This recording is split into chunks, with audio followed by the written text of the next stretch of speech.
ମାନଙ୍କ पाखरे जदि लेबर कार्ड अच्छी ताहले आपण मानकु 10,000 टंका मिलिबो किंतु आपण माने जदि 30 तारिख पूर्व जदि या को अप्लाई जदि न करूचंती ताहले आपनको टंका मिलिबो नाही।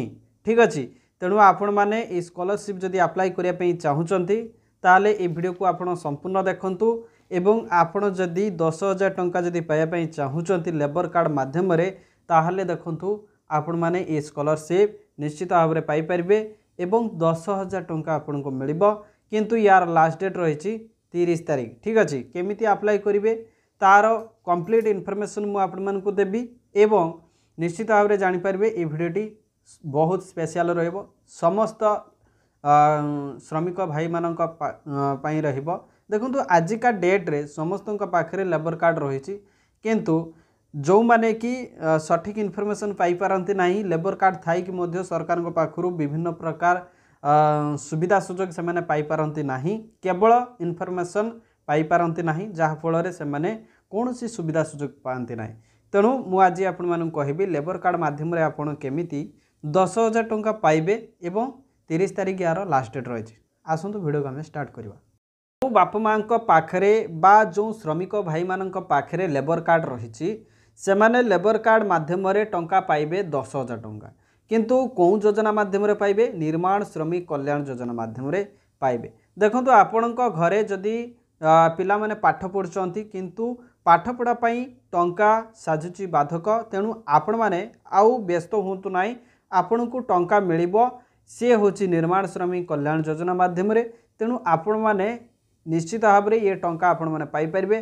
तेणु देखंतु आपण जेतेबेले लेबर कार्ड पाइचंती तो सरकार पाखरु विभिन्न सुविधा सुजोग मध्य पाइबे।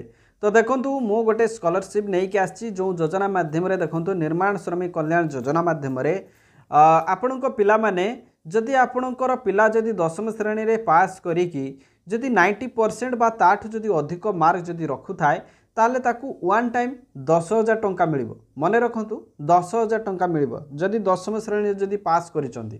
ठीक अछि किंतु जदि जने पिला आपणकर बीएड बा सिटी बा नर्सिंग ट्रेनिंग जदि कोनोसी गवर्नमेंट इंस्टीट्यूट रे जदि नौचंती ताहले तांकू मध्य 10,000 टंका मिलिबो। ठीक अछि तेणु आपण माने ए दुईटा अपॉर्चुनिटी हाथ छड़ा करंतु नाही।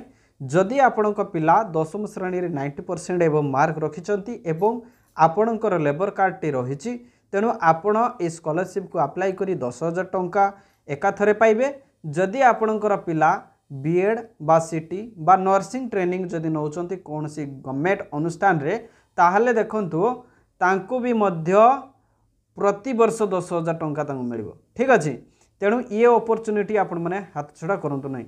आसंतु मु आपण मानकु देखेबी ये स्कॉलरशिप आपण को जगह रे अप्लाई करिवे। लेबर कार्ड माध्यम रे 10,000 टंका जदि पाया पई चाहुचंती ताले आपण निज गूगल ब्राउजर को ओपन करंतु टाइप करंतु स्टेट स्कॉलरशिप पोर्टल एवं टाइप कर साला परे तळको आसी जिवो देखंतु state scholarship portal blue colour रो लेखा हेतिबो ता ऊपर आपण फटांकिना क्लिक कर दियंतु। क्लिक कर देला परे देखंतु आपनको सामने रे गोटे ऑफिशियल पेज टी आसी जिवो जोंठी पूरा सब किछि डिटेल्स लेखा थिबो एवं आपण केमिति अप्लाई करिवे ता मध्ये आपनको एठी दिया जाइथिबो। तो तेणु आपण टिके स्क्रॉलिंग करिक तळको आसंतु तळको आसला परे देखंतु आपण तळको आसीबे एवं देखंतु एई जगह रे आपण कोन करिवे व्यू मोर रे क्लिक करिवे। व्यू मोर रे क्लिक करिवे व्यू मोर रे क्लिक कला परे तळको आसीबे एई जगह रे देखंतु लेखा आइछि निर्माण श्रमिक कल्याण योजना एजुकेशन असिस्टेंट। तो एथिरे देखंतु लास्ट डेट रहिछि देखंतु लास्ट डेट रहिछि 30 नवेम्बर 2024। तो मु आपण मानु कहबी एई जो योजना माध्यम रे जो 10,000 टंका आपण पाइबे प्रथमे आपण व्यू डिटेल्स रे क्लिक करंतु।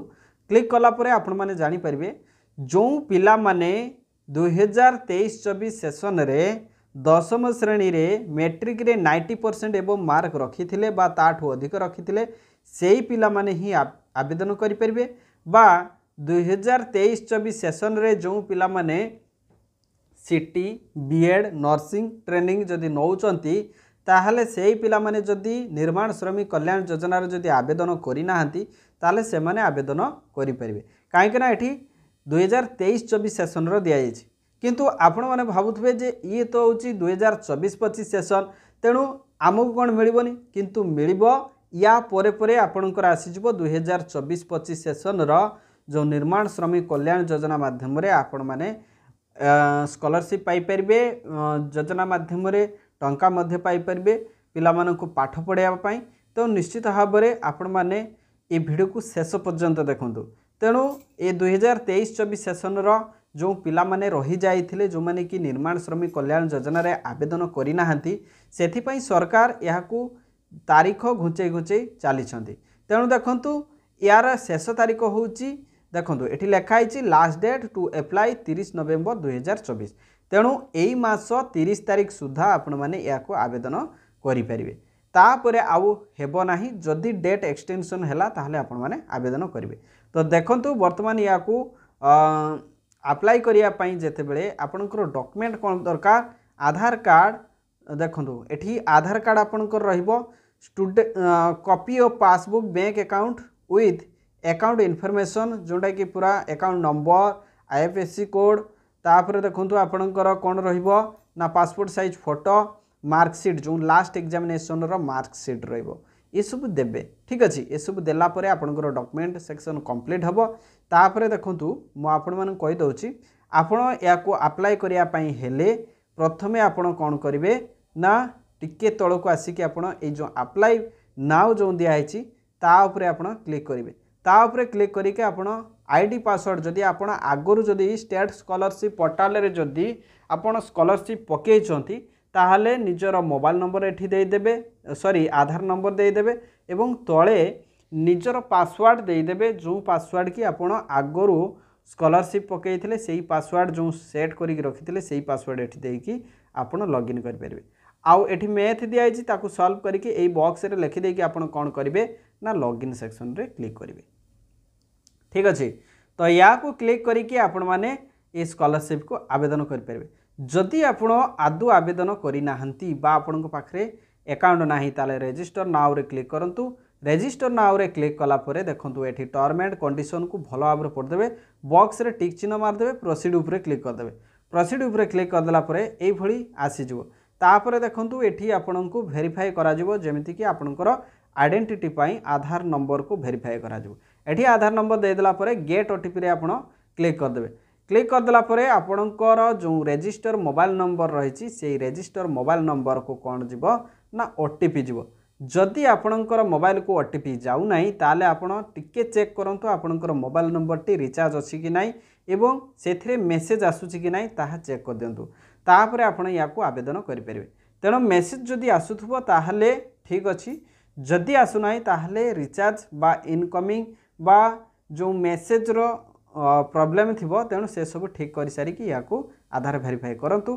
करि साला परे आपनकर डिटेल्स पचारिबे आपनकर ना सब किछि पचारिबे रजिस्टर हे गेला परे जो आईडी पासवर्ड मिलिबो ताकू लॉगिन सेक्शन को आसी कि आपण कोन करिवे लॉगिन सेक्शन को आसी कि एठी आपण पुणी आधार नंबर देबे पासवर्ड देबे आ मैथ को सॉल्व करके एठी बॉक्स रे लिखि देबे एवं लॉगिन रे क्लिक करी कि आपण कोन करिवे ना स्कॉलरशिप अप्लाई करि परिबे। ठीक अछि तेणु आपण मानक पई ए स्कॉलरशिप वीडियोटी मु नै के आस्तिली आपण मानक पई जो लेबर कार्ड जो कृषक भाई भौणी मानक पाखरे रहिछि सेही मानक पई मु नै के आस्तिली। तेणु निर्माण श्रमिक कल्याण योजना माध्यम रे आपण माने टंका पाई परिबे। टेंशन नियंतु नाही जदि लेबर कार्ड रहिछि आपण माने ए स्कॉलरशिप को अप्लाई कर परिबे। किंतु हाँ जो जो श्रमिक मानकर लेबर कार्ड रिन्यूअल हे कि अछि एक्टिव हे कि अछि से माने ही ए स्कॉलरशिप को आवेदन करि परिबे। जदि आपणकर रिन्यूअल हेई नाही बा लेबर कार्ड रे जदि आपण चार्जेस जदि दौ नथिबे रिन्यूअल करू नथिबे ताहाले देखंतु आपणकर लेबर कार्ड टी हुए तो एक्टिव हेई कि नथिबो। तेणु आपण प्रथमे लेबर कार्ड टी ठीक अछि कि नाही आपण थरे चेक कर दियंतु। आपण जदि रिन्यूअल टाइम जदि अछि रिन्यूअल करिथिले तार जदि समय सीमा रहिछि ताहाले याको आवेदन करंतु। जदि रिन्यूअल नाही ताहाले लेबर कार्ड को रिन्यूअल करिकि याको आवेदन करंतु। ठीक अछि गोटे रिक्वेस्ट करी समस्ते ये वीडियो को बहुत मात्रा रे शेयर करंतु जहाँफल सबू पिला मानक पाखरे पहुँच पारिबो सबू श्रमिक बंधु मानक पाखकु पहुँच पारिबो जहाँफल से माने तांको पिला मानक पई से माने ए स्कॉलरशिप बा ए योजना माध्यम रे 10,000 टंका से माने पाई परिबे। Thank you so much. Thanks for watching this video. Thank you.